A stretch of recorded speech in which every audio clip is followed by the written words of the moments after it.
किसान साथियों राम राम। आशा और उम्मीद करता हूँ कि आप सब ठीक ठाक होंगे। साथियों, आज मैं आपको मूंग की फसल के बारे में जानकारी देना चाहता हूँ। मैं आपको बीज से लेकर के आखिरी रोग बीमारी रोकने तक की बातें बताने का काम करूँगा। कृपया करके आप हमारे इस बात को ध्यान से सुने, वीडियो पूरा सुने और किसानों तक शेयर करने का काम करें ताकि हर किसान को हम फायदा पहुँचाने में कामयाब हो सकें। आप सभी को पता है कि मैं प्रतिदिन काफ़ी लंबे समय से किसानों के लिए बहुत अच्छी अच्छी जानकारियाँ वीडियो के माध्यम से पहुंचा रहा हूं। मैं उम्मीद करता हूं कि आपको हमारी जानकारियाँ पसंद आ रही होंगी और उन पर आप विचार करके काम भी कर रहे होंगे। इसीलिए कहता हूं साथियों कि आप हमारे साथ जुड़ोगे तो एक किसानों का समूह जो हमारा बहुत बड़ा बनता जा रहा है, अपने अनुभव के आधार पर जो आपको बातें बताने जा रहा है, उनका फ़ायदा आपको भी मिलेगा।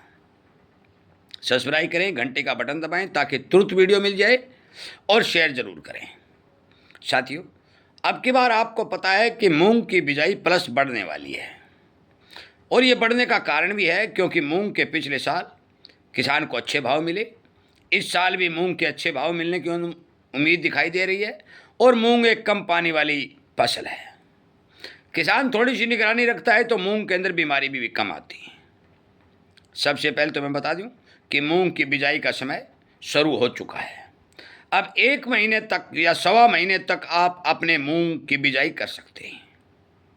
यदि आप 1.5 महीने तक भी करेंगे तो भी आपको मूंग अच्छी पैदावार देने में कामयाबी हासिल करने का मौका मिलेगा।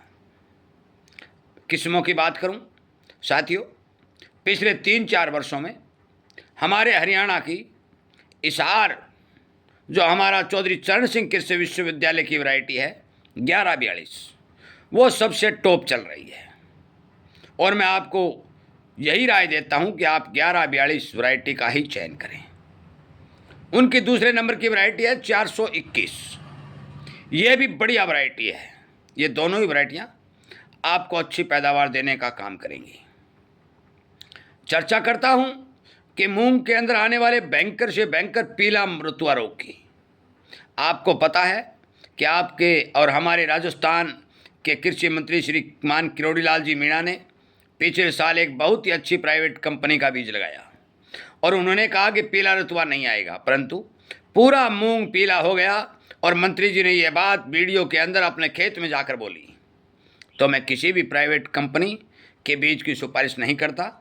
ये दोनों वैरायटियाँ जो मैं बता रहा हूँ ये पीला मोजक रोग के प्रति सहनशील हैं और प्रतिरोधक क्षमता रखते हैं, परंतु फिर भी इसमें यदि आपको पीलापन आने का खतरा दिखाई देता है तो मैंने बहुत वीडियो पहले बनाए हैं, आज भी मैं बता देता हूं कि आपके पास 70 से 100 दिन पुरानी छाछ होनी चाहिए। छाछ यानी कि लस्सी। दुनिया में कोई भी दवाई इस पीला मोजक रोग को नहीं रोक सकती। क्यों नहीं रोक सकती? इसका कारण है कि ये रोग वायरस से फैलता है। ये वायरस 4-5-7 किलोमीटर तक मार करता है और आगे आगे बढ़ता जाता है। जिस पत्ते पर बैठता है वहीं पर अपना प्रभाव छोड़ देता है और पत्ता पीला होना शुरू हो जाता है। साथियों, आप यदि मूंग की खेती करते हो, ग्वार की खेती करते हो, मूंगफली की खेती करते हो जिसके अंदर पीला मोजक रोग आता है, आप पुरानी छाछ की स्प्रे करिए। यदि आपके पास 70 दिन से 100 दिन पुरानी छाछ है तो आप 3-4 लीटर प्रति बीघा या 3-4 लीटर प्रति एकड़ का इस्तेमाल आपको करेंगे तो आपका पीला मोजक रोग नहीं आएगा। परंतु शर्त एक है कि पीला मोजक रोग आने से पहले आपको ये स्प्रे कर देनी है। यदि आप बाद में करोगे तो जो पत्ता पीला हो जाएगा वो पीला रहेगा, आगे पत्ता रुक जाएगा। ये मैं आपको बता देता हूँ, और पत्ते पीले नहीं होंगे। कहीं भी आपको थोड़ा सा भी अपने मूंग के पत्तों में पीलापन दिखाई दे, आप तुरंत प्रभाव से आपके घर में पुरानी छाछ होती है उसको टंकी में डालें और स्प्रे कर दें, आपके खेत का पीला मोजक रोग खत्म हो जाएगा। साथियों, बीज की बिजाई करते समय एक समस्या जो हमारे पास आती है जड़ गलन की, जो मूंग की काली जड़ होने की जो समस्या आती है, उसके बारे में भी किसान को सचेत रहना पड़ता है। और करना क्या है, मैं बार बार ये बता चुका हूँ कि आपके पास आपके बाज़ार में कार्बाडिजम 50%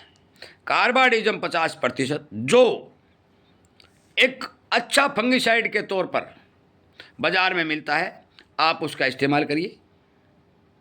और बीज को उपचारित करके बीज की बुआई करिए। अब उपचारित करने का तरीका और बता देता हूँ साथियों। पानी नहीं मिलाना है, पानी का इस्तेमाल कतई नहीं करना है। जो कार्बोनियम 50% आएगा वो एक तो बावास्टीन के नाम से आएगा और एक ZUN जैन के नाम से आएगा।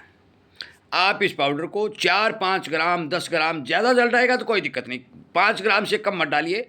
1 किलो बीज के ऊपर छिड़काव करिए, बीज सफ़ेद हो जाएगा और उसकी बिजाई कर दीजिए। आपके जड़ गलन रोग से आपको छुटकारा मिलेगा। अब बात करता हूँ नहरी खेतों के अंदर कुछ हमारे साथी खाद की बिजाई कर रहे हैं, DAP है और है साथियों।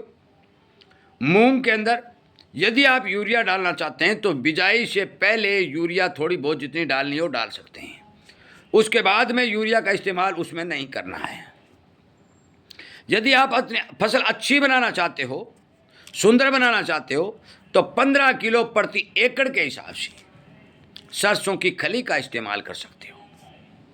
किस चीज़ का? सरसों की खली का इस्तेमाल कर सकते हो। पाउडर बनाकर अपने खेत में छिड़काव कर सकते हो। सिंगल सुपर फास्फेट SSP का इस्तेमाल कर सकते हो। 2 कट्टा प्रति एकड़ के हिसाब से, 1.5 कट्टा प्रति बीघा के हिसाब से आप SSP का प्रयोग कर सकते हो। DAP की कोई खास जरूरत नहीं है। मूंग के अंदर DAP यदि न डालोगे तो भी चलेगा, परंतु SSP सरसों की खली, इन दोनों का इस्तेमाल बहुत ज़रूरी है साथियों। यूरिया नाइट्रोजन जो है पौधे को बढ़वार के लिए काम आता है। बिजाई के समय यदि आप यूरिया डाल दोगे तो आपको नुकसान नहीं होगा, परंतु यदि बाद में यूरिया डालोगे तो आपकी फसल की बढ़वार ज़्यादा हो जाएगी, फाड़ कम लगेगा। इसलिए मूंग के अंदर विशेष तौर के ऊपर यूरिया नहीं डालनी है। यदि डालना ही चाहते हो तो आखिर में जब फलियां लगती हों उस टाइम मैं वीडियो भी बना दूंगा, उस टाइम आप थोड़ी बहुत यूरिया दे सकते हो।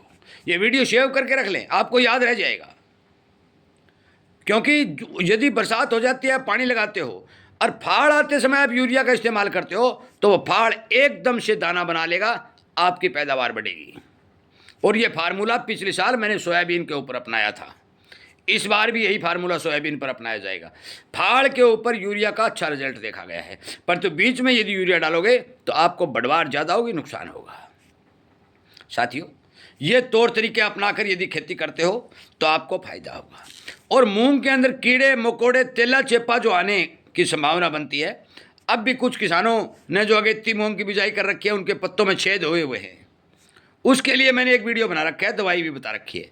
आगे भी जो मूंग के अंदर लट पैदा होगी या कोई तेला चेपा पैदा होगा, आपको वीडियो के माध्यम से जानकारी दे दी जाएगी। आप यदि उस चीज़ का इस्तेमाल करोगे तो आपको बड़ा फायदा होगा। यदि आपका मूंग चल नहीं रहा है, बढ़वार कम ले रहा है, तो आप यूरिया की बजाय गुड़ और छाछ की स्प्रे कर देना। 200 ग्राम गुड़ और 2 लीटर छाछ प्रति टंकी के हिसाब से डाल करके आप अपने मूंग की फसल पर स्प्रे करना, फिर देखना आपके मूंग की 4 चांद लग जाएंगी। ये मैं छोटे मूंग की बात कर रहा हूँ, बढ़वार करने के लिए जो कर रहा हूँ। साथियों, मैं जो वीडियो बनाता हूँ आपको समझाने के लिए बनाता हूँ, जानकारी देने का काम करता हूँ। मैं उम्मीद करता हूँ कि ये जानकारी आप अपने पास न रख करके हर किसान तक पहुँचाएंगे और विचार करके, सोच विचार करके, वीडियो को ठीक से सुन करके अपने खेत के अंदर हम मेरे द्वारा बताई गई बातों का यूज़ करेंगे। मैं जो डोज बता रहा हूँ वो डोज सही बता रहा हूँ। आखिर में जाके यदि आपके मूंग फाल नहीं पकड़ रहा है, बरसात ज़्यादा हो रही है या पानी की मात्रा ज़्यादा है, तो साथियों उसका भी इलाज एक वीडियो में बता दिया जाएगा। पिछले साल भी बताया था। वीडियो लंबा होता जा रहा है, तमाम जानकारियाँ धीरे धीरे आपको मिलेंगी। मैं आपकी जानकारी के लिए बता दूं कि हमारे इस चैनल के साथ जुड़िए ताकि आपको फ़ायदा हो और आपकी फसल अच्छी हो। जय हिंद।